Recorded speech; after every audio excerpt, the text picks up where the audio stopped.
So I've keyframed this second one, but it wasn't previewing for me. So let me show you how I can reset. If things don't go well, we can do a reset by going to the very first frame. I'm going to press home up here. Once again, need to be in that pictures and press home. Now I'm going to remove these keyframes. This is still my starting point. My magic number is 45. But I'm going to remove all the keyframes by clicking on the stopwatches again.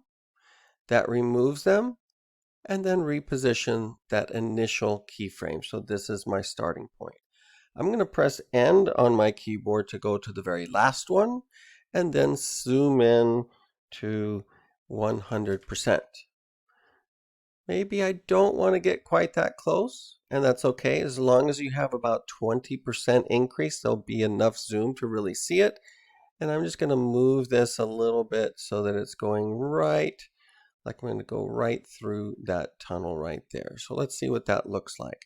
I'm going to scrub back to the beginning and try pressing my space bar. And there it goes. Let's do another one.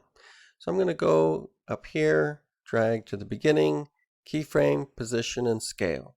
I'm going to use End on my keyboard because if I drag it to the end, I'm actually on the first frame of the next picture. It's not a good place for your keyframe to be. You can step back one frame. That's the same as pressing End on your keyboard, and now we're on that last frame.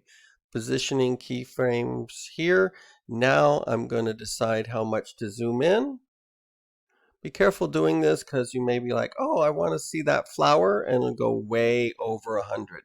That's going to be invalid.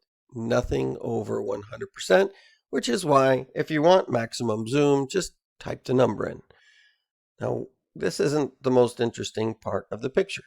So I'm going to click on motion so I can just grab it and move it and look at that beautiful sunrise, actually sunset right there probably. Hard to tell. Very nice. Position that. This is when I might want to zoom out a little bit and reposition it. And that actually looks pretty good. So now I've got my first 3 places keyframed.